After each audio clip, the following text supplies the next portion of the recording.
അഴിമതി ആരോപണം ശക്തമായി ഉന്നയിക്കപ്പെട്ട ഒരു നേതാവാണ് NCPയിലെ തോമസ് കെ തോമസ്.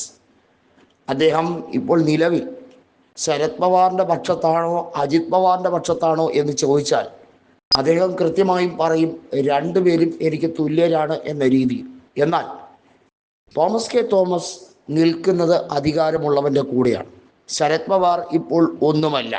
പണ്ട് വലിയ അഗ്രഗണ്യനായിരുന്നു എന്ന് വിചാരിച്ച് ഇപ്പോൾ അജിത് പവാറിൻ്റെ കൂടെ നിൽക്കുന്നതാണ് ബുദ്ധിയെന്ന് തോമസ് കെ തോമസിന് നന്നായി അറിയാം. നിലവിൽ അജിത് പവാർ മഹാരാഷ്ട്രയിലെ ധനകാര്യമന്ത്രിയാണ്, ഉപമുഖ്യമന്ത്രി സ്ഥാനം വഹിക്കുന്ന ആളാണ്. അതുകൊണ്ട് തന്നെ NCPയിലെ പിളർപ്പ്, അതായത് ശക്തമായ ഭിന്നിപ്പിലേക്ക് കാര്യങ്ങൾ എത്തുകയാണ്. PC ചാക്കോയും തോമസ് കെ തോമസും നിർണായകമായ ഒരു തീരുമാനം എടുക്കുന്നു. അത് ശശീന്ദ്രനെ വെട്ടാൻ കൃത്യമായി ഒരു നീക്കമാണ് നടക്കുന്നത്. തോമസ് കെ തോമസ് UDFിലേക്ക് ചേക്കേറുമോ എന്നുള്ളത് വളരെ വ്യക്തമായി പറഞ്ഞിട്ടില്ല.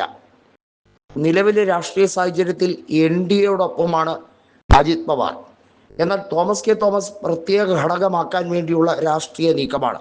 NCP പിളർന്നാൽ പോലും ഔദ്യോഗിക പക്ഷം എന്ന രീതിയിൽ അവർ ശക്തമായും ഒട്ടുമിക്ക ജില്ലാ കമ്മിറ്റികളിലും ആധിപത്യം ഉറപ്പിക്കാനുള്ള നീക്കമാണ്.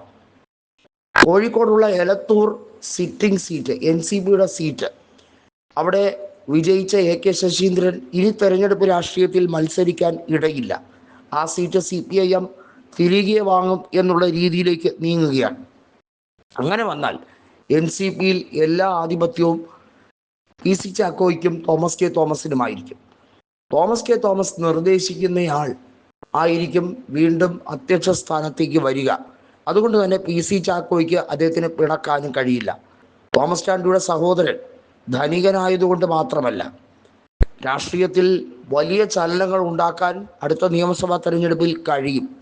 UDFിനോടൊപ്പം പോകാൻ വേണ്ടിയുള്ള ഒരു ശ്രമം തോമസ് കെ തോമസിൻ്റെ ഭാഗമായി ഉയരുന്നുണ്ട്. നേരത്തെ MLA ആയിരുന്ന ആന്റണി രാജുവിനെയും കോവൂർ കുഞ്ഞുമോനെയും തോമസ് കെ തോമസ് ഹൈജാക്ക് ചെയ്യാൻ ശ്രമിക്കുന്നു എന്നുള്ള വാർത്ത ശ്രദ്ധേയമായിരുന്നു. ഇരുവർക്കും 50 കോടി രൂപ വീതം കോഴ വാഗ്ദാനം ചെയ്തിരുന്നു എന്നുള്ള ആരോപണം അതിശക്തമായിരുന്നു. എന്നാൽ അത് അദ്ദേഹം നിഷേധിച്ചു.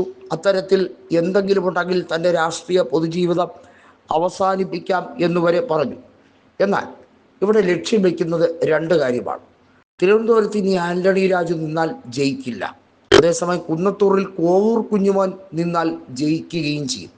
കോവൂർ കുഞ്ഞുമോൻ UDFിലേക്ക് എത്തുകയാണ്. അതാണ് ലക്ഷ്യം. തോമസ് കെ തോമസും കോവൂർ കുഞ്ഞുമോനും അതുപോലെ തന്നെ നിലവിൽ NCPയുടെ മറ്റ് നേതാക്കളെയും കൂട്ടി വലിയൊരു മാസ് പ്രകടനത്തിന് വേണ്ടിയുള്ള ശ്രദ്ധേയമായ നീക്കമാണ്. ശശീന്ദ്രൻ പറഞ്ഞു താൻ അടിയുറച്ച ഇടതുപക്ഷ സന്തത സഹചാരിയായി തന്നെ മരണം വരെ തുടരുമെന്ന്. ഇതോടുകൂടിയാണ് തോമസ് കെ തോമസ് പുതിയ രാഷ്ട്രീയ നീക്കങ്ങൾ ഉണ്ടാക്കാൻ തുടങ്ങിക്കഴിഞ്ഞിരിക്കുന്നത്.